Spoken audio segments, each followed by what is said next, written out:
आदाब नाजरीन, Saiyaara news TV में आपका खैर मकदम है। मैं आपका दोस्त सैयद अफरोज। आइए देखते हैं कुछ खबरें। तेलंगाना रियासत के चीफ मिनिस्टर अनुमुला रेवंत रेड्डी ने कहा कि दिल्ली पुलिस की नोटिस से डरने वाले नहीं हैं। उन्होंने बीजेपी पर इल्जाम आयद किया कि वो अवाम को गुमराह करने की कोशिश कर रहे हैं। और अमित शाह ने भी कहा है कि नहीं होगा।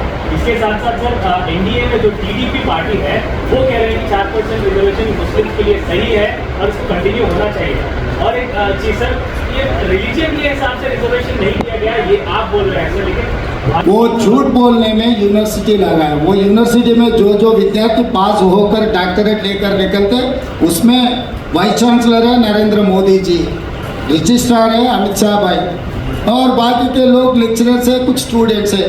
ये व्हाट्सएप यूनिवर्सिटी देखना बंद कर दो, क्योंकि अपने सामने नरेंद्र मोदी जी सीधा सीधा कह दिया कि, और अमित भाई ने चेवल्ला में कह दिया कि मुस्लिम रिजर्वेशन हम हटा देंगे, कर्नाटक में बोल दिए। आप बोल रहे चंद्रबाबू नायडू जी हम लागू करने वाले 4% मुस्लिम रिजर्वेशन। अब इसमें दो अंतर, आंध्र प्रदेश के भारतीय जनता पार्टी नेता लोग बोल रहे हैं, इसके जवाब वो लोग देना है। वो लोग साफ कह रहे, साफ हमला कर रहे संविधान के ऊपर। संविधान को बचाने का जिम्मेदार हम लिए, रिजर्वेशन बचाने का जिम्मेदार हम लिए, तो मैं इतना आधार दिया हुआ हूँ, अभी इसके जवाब दो बोलो। आज मैं नरेंद्र मोदी जी, अमित भाई से मैं एक ही सवाल कहना चाहता हूँ, बार बार आप तेलंगाना आ रहे, जस्टिस वेंकटाचलम कमीशन के ऊपर आपका सोच क्या है?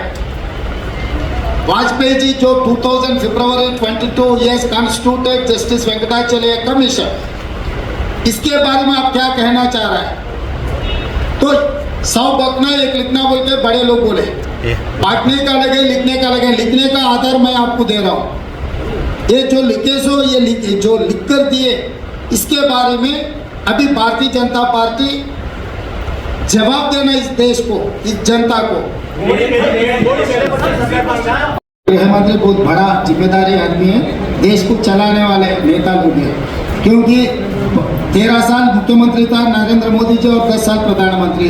गृह मंत्री भी बहुत सारे सालों से राजनीति में हैं। तो ये लोग ऐसा आदत हो गया कि हर किसी को हम डरा सकते, धमका सकते, हम चुनाव जीतने के लिए हम सब कुछ कर सकते। मैं ये बात साफ कहना चाहता हूँ, उन लोग ये सोच रहे कि ये बच्चा परसों मुख्यमंत्री बने, चाहे तो दिल्ली पुलिस को भेज दे, तो डर कर ये कुछ मामला नहीं उठाने वाले। आरक्षण के बारे में ये नहीं बोलना है। ये आरक्षण हम दिए, ये संविधान हम दिए, ये संविधान बचाने का, आरक्षण को आगे ले जाने का जिम्मेदारी हमारे ऊपर है। तो जिम्मेदारी से ज़्यादा कोई जिम्मेदारी मेरे लिए नहीं है। मैं किसी के लिए, कि आपको तो पता है हम किसी को डरते या नहीं डरते, पुलिस या जेल से हम डराए नहीं, तो वो सोचदार को हराए नहीं हराए, आपको पता है। तो इसीलिए मैं बात साफ कहना चाहता हूँ, भाई आप बड़े जिम्मेदारी में बैठा हुआ है, तो बड़े जिम्मेदारी से जवाब दो। किसी को डरा के धमकाने से कोई कुछ फायदा नहीं है। ये सब सारे एविडेंसेस बाहर नहीं बोलना, इतना ही उन लोगों का मकसद हो क्या?